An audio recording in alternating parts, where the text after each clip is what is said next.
Hi friends, welcome to my channel. ఈరోజు recipe వచ్చి radish పప్పు. ఈ రాడిష్ పప్పు పొడి పొడిగా చేసుకుంటే చాలా బాగుంటుంది. మీరు ఒకసారి ఈ విధంగా ట్రై చేసి చూడండి, చాలా బాగుంటుంది. ముందుగా మనము రాడిష్ను తురిమి పెట్టుకోవాలి. ఇలా రాడిష్లో వాటర్ ఎక్కువ ఉంటాయి కాబట్టి మనకు కర్రీ పొడి పొడిగా రావాలి అంటే ఈ రాడిష్లో ఉన్న వాటర్ను తీసి పెట్టుకోవాలి. ఈ విధంగా రాడిష్లో ఉన్న వాటరు తీసేసుకొని పెట్టుకోవాలి. ఇప్పుడు స్టవ్ ఆన్ చేసుకొని ఒక గిన్నె పెట్టుకొని అందులో నూనె పోసుకోవాలి. నూనె హీట్ అయిన తర్వాత అందులో జీలకర్ర, ఆవాలు, పచ్చిమిర్చి వేసుకోవాలి. పచ్చిమిర్చి వేగడానికి కొద్దిగా సాల్ట్ వేసాను. పచ్చిమిర్చి వేగిన తర్వాత ఉల్లిగడ్డలు వేసుకొని మరొకసారి బాగా కలుపుకోవాలి. తర్వాత వెల్లుల్లి వేసుకొని మరొకసారి కలుపుకోవాలి. ఇక్కడ మెంతి ఆకు కూడా వేస్తున్నాను. మెంతి మీ దగ్గర ఉంటే వేసుకోవచ్చు, లేకపోతే స్కిప్ చేయొచ్చు. ఎప్పుడైనా మనం మెంతి ఆకు వేసుకున్నప్పుడు అది నూనెలో బాగా వేగనివ్వాలి, లేకపోతే అది చేదు వస్తుంది. మెంతి ఆకు బాగా వేగిన తర్వాత ఉల్లికాడలు వేసుకోవాలి. ఇది కూడా ఆప్షనల్, ఇది ఉంటే వేసుకోవచ్చు, లేకపోతే పర్వాలేదు.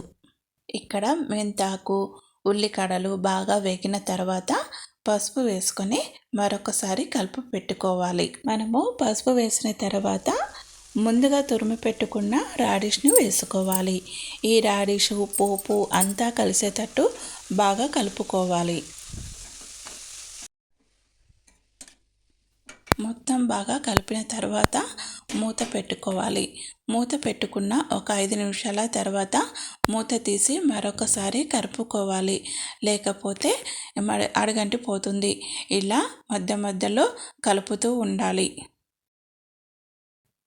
ఇప్పుడు మనకు రాడిష్ బాగా వేగిపోయింది. ఈ రాడిష్ వేగిన తర్వాత మనము ముందుగా నానబెట్టుకున్న పెసరపప్పును కూడా ఇందులో వేసుకోవాలి.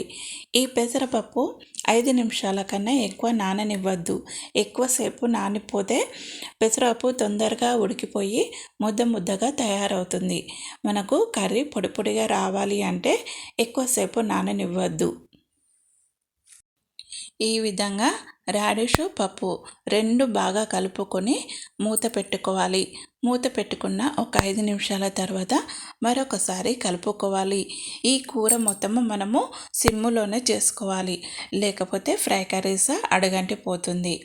ఇప్పుడు తగినంత సాల్ట్ వేసుకొని మరొకసారి కలుపుకోవాలి. ఈ విధంగా మధ్య మధ్యలో కలుపుకుంటూ ఉండాలి. ఇక్కడ పప్పు ఎంత ఉడికిందో మధ్య మధ్యలో చెక్ చేసుకుంటూ ఉండాలి. పప్పు మనకు పలుకు లెక్క ఉడికితే చాలు, మనకు కర్రీ రెడీ అయిపోయినట్టే. పప్పు బాగా ఉడకనివ్వద్దు. ఇక్కడ చూడండి, పప్పు ఈ విధంగా ఉడికితే చాలు, మనకు కూర రెడీ అయిపోయినట్టే. చివరిగా కొత్తిమీర చల్లుకొని మరొకసారి కలుపుకోవాలి. మనకు ఈ కూర రెడీ అయిపోయినట్టే. ఇప్పుడు ఈ కర్రీని మరొక బౌల్లోకి సర్వ్ చేసుకోవాలి. ఈ వీడియో మీకు నచ్చినట్లయితే ఒక లైక్, సబ్స్క్రైబ్ చేయండి.